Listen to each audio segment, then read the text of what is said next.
Mabuhay, this is Alexi Fernandez from Davao City. Good evening everyone.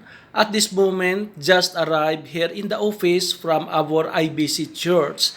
I was able to attend to our weekly small care group.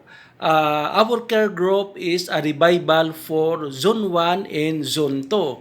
I am very thankful because it was very successful, and there were more than 10 attendees to our small care group, and I can't believe it because a few weeks ago we were only 4 or 5 head counts, but tonight we were more than 10 head counts, maybe 14 or 15 head counts, including the children.